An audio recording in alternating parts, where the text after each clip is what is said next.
Day, I need a man to take care of this, that, and another, right? That's what it needs in the old days. They wanted somebody to marry, someone who was going to be home, a BMW, black man working.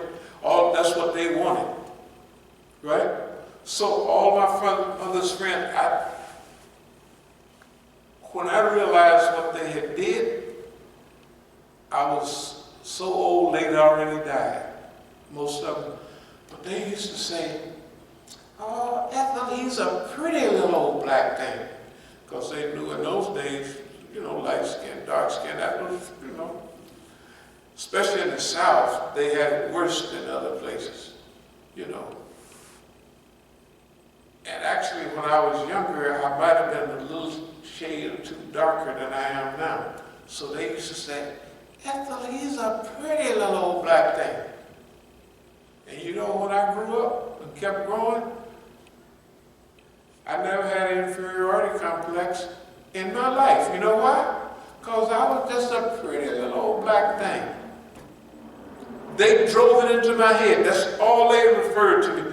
"Oh, Ethel, he ain't come now. He's a pretty little old black thing."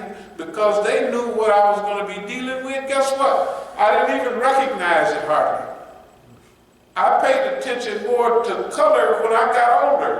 I said, "Look, pretty little old black thing."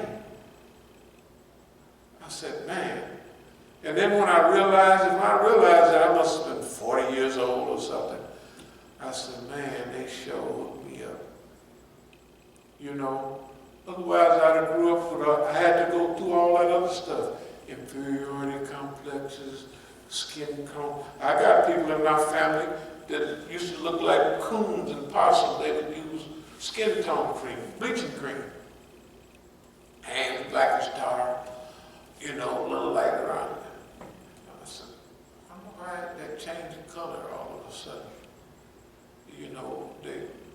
They look spotted like spotted horses. Not alpaca, what they used to call them, pinto, the light, the black spotted in. I said, "Good God Almighty." It never happened. I'm telling you, I already know I'm lucky. But there's no sense anybody else getting mad at me.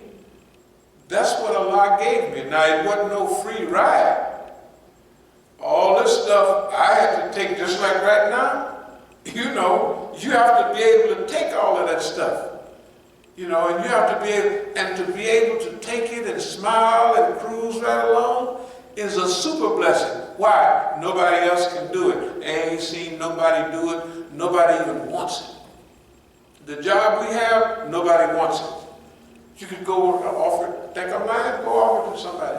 Say, "Hey man, we want you to stand up to the designers, we want you to do this, and we want you to do that." Go, ask them. Good idea. Nobody on that, man. That's actually a good idea. Hey man, they ain't gonna do it. They don't want it. They don't want this job, right? And the stuff never stops. If somebody's gonna be mad at me, you would think I was running for president in South Africa. South Africa, welcome the Imam Musa to South Africa. President, and that's, what's the name? Ahmadinejad's organization.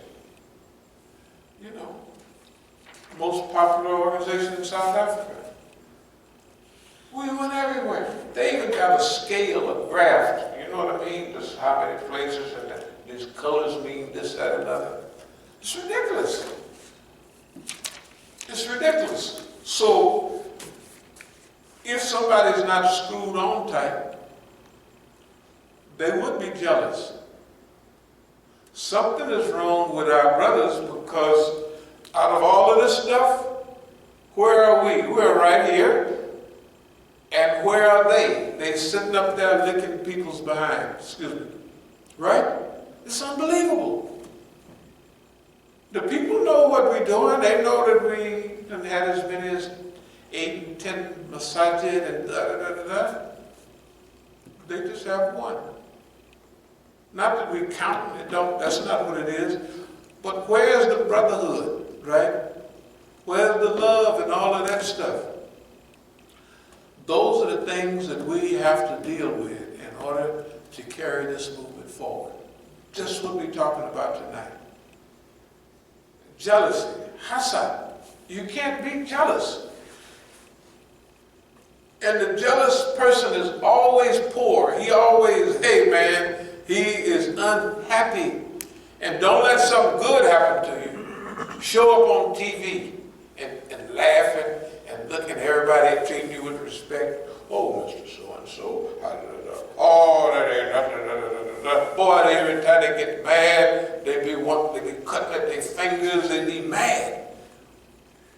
Just because you're on TV. Just because simple stuff.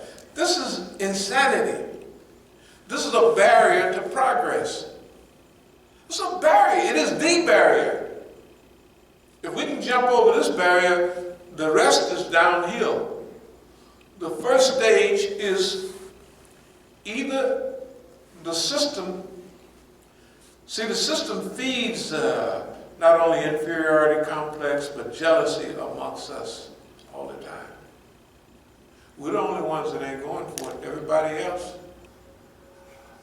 if they speak and they do this, we come in, they give a little extra boost to their speech. You know what I mean? I don't know, maybe they think it's going to affect us or something. I don't know what they're doing. But it ain't the same. It's just not the same. So, this stuff comes from enmity and hatred and just out and out dislike. Some of the stuff that's happened here, these assaults and everything, you have to hate people to do that. You have to hate, you know what I mean? They didn't stop beating me till they got tired. Them niggas was tired, huffing and puffing. Finally, they just quit, Then they just left. I didn't run after them because after all them blows, I was good, but goodbye.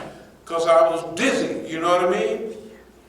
Yeah, they wasn't playing. But if they expected a Negro response, they even madder now. What? No Negro response. Love, freedom. Come on by.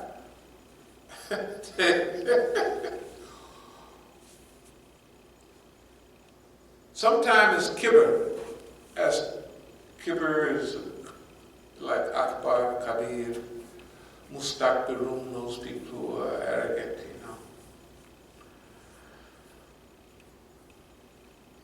So, people may be jealous and envious because they think that you get any bigger, he's going to do such and such to me, because he'll have the power. All they got to do is check the books. How did they act before? Back here. See, when you're a young person, you're not anywhere close to develop. So if you wasn't doing it in your 20s, by the time you're in your 70s, you done matured. You may be 3 times as generous as when you're in your 20s, because you're still barely grown. You ain't even grown. Yeah, you're experiencing everything for the first part of your life. You're not going to give all of your stuff away or do this because you got to keep something for yourself. When you get older, you trust in Allah. That stuff about tafweed, that stuff is true. Turning over your whole life to Allah. If they did that, they wouldn't have no problem. Wouldn't be no problem. And then be glad with what Allah sends. They're not only glad with what Allah sent them, they're not glad with what Allah sent you, and they mad with Allah. Look what you gave that nigga. And look at me. Look at the cutie pies that nigga had, and look at my good God Almighty. And they feel sad. Because just get a mirror, just take a look. You know, that's why we said some weeks ago that if you don't look good physically, you can become beautiful inside, and that will shine from inside to the outside. So that if you don't have that gift, that's not that the day that is not over, you still have an opportunity to share a certain type of beauty. Your beauty might become superior to others. Because physical beauty, I don't know if y'all ever been messing with them. The prettier they are, I won't say that. It's not true. They're not all. But if you're expecting an inferiority complexes, if they one spot off this, they feel paranoid. I'm picking up 1 pound. Don't hurt you, it's okay. Gray hair, they paranoid, right? The more so-called physical beauty they have, and then they're being unjust to themselves. Why? Because anybody get with them, they have to go through a whole explanation of, I may look good, but I may not be what you expect. All kind of things. Why you think all those beautiful people are stuffing drugs down their throat, committing suicide? And they got money. They're in Hollywood. They got money and they're beautiful. Everybody tells them you're beautiful, right? And they're not happy. It's a spiritual thing. That's what they're trying to fill up. If you fill up your physical stomach with food, you'll be satisfied. Oh, 1/3 food, 1/3 water, leave 1/3 empty. But they keep on trying to fill up a spiritual void with physical things.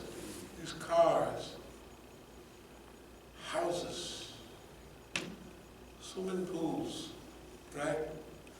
Beautiful people. You see the scandal section, the prettiest woman in Hollywood marries the handsomest man every other week, and they don't never stay together. It's ridiculous.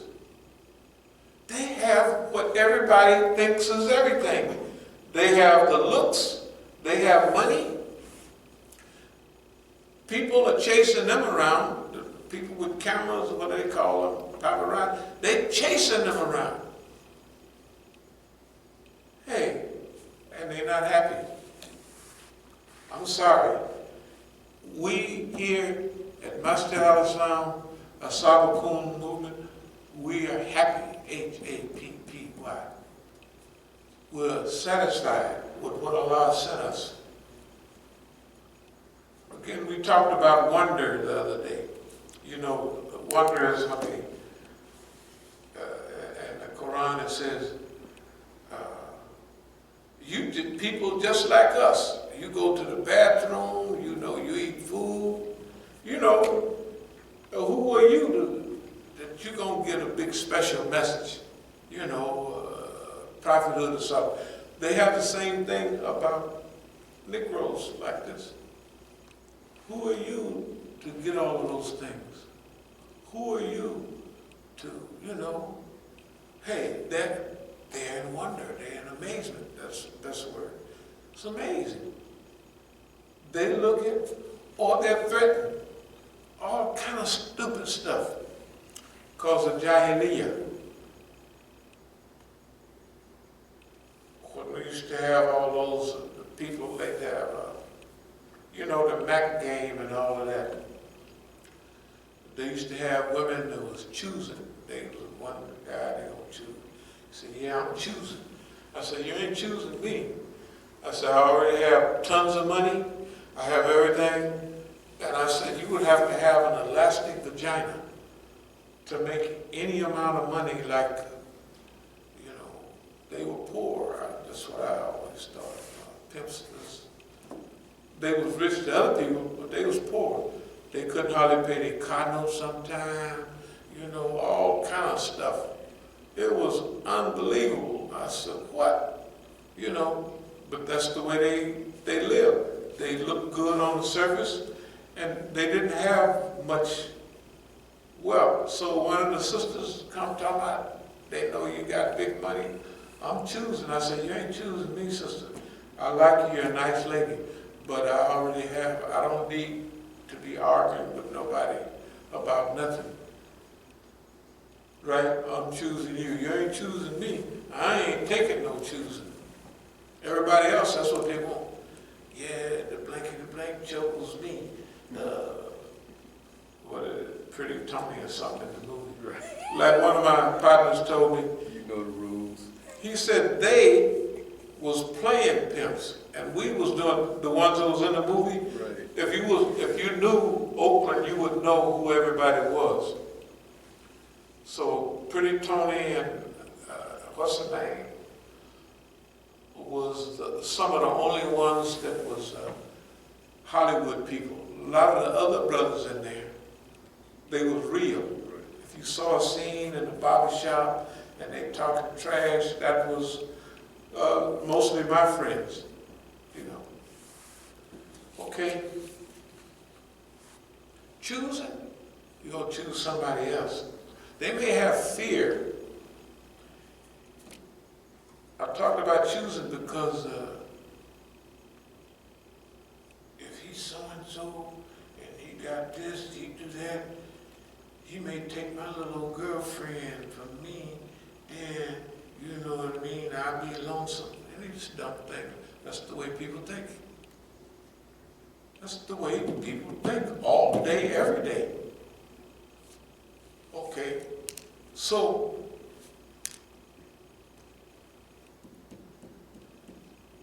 when we get past this envy, we're gonna be headed home, I'm telling you. The evil effects of envy, it just destroys faith, that's all. It destroys it like I don't know what. It's suffocating. All that beauty Allah put in you is like, you know, when you're being choked by something, or strangled, or suffocated. Envy suffocates and chokes out all the goodness in you. That you don't enjoy anything. And on top of that, the more the guy or the woman that you envy, the more they get, the more unstable and the more hateful you become.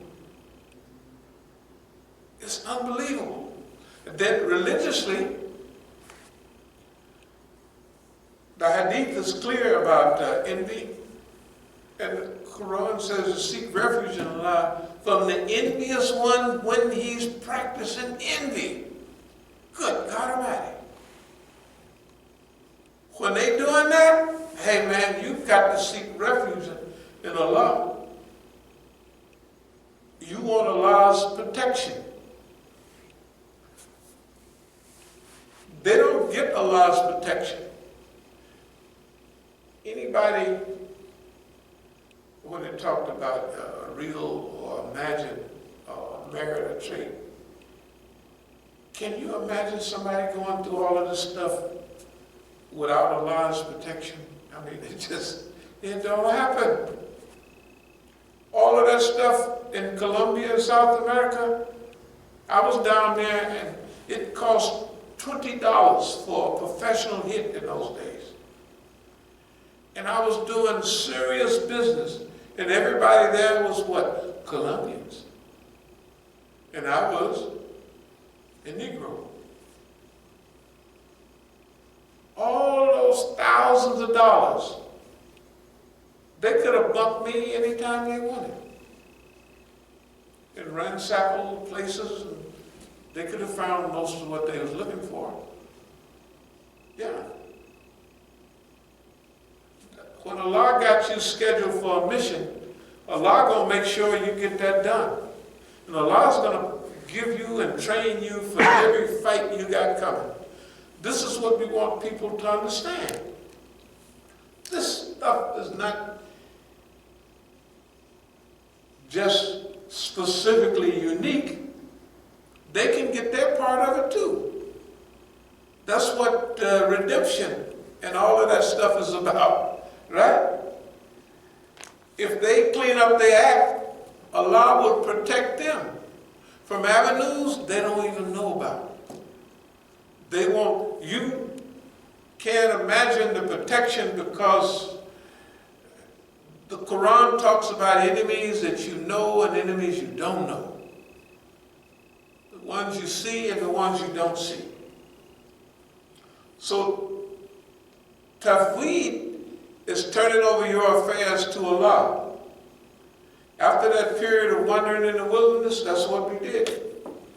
It wasn't as far along as now, but for those days, it was good. When we came into Islam and opened the Masjid there in Oakland, about 40 years ago, we was down with Deen all the way. We had a time to slip and try all before, wandering in the wilderness. By the time we hit the street in 80 and opened the Masjid, we said, this is it. We got it now. We see what it is to do. Okay. And this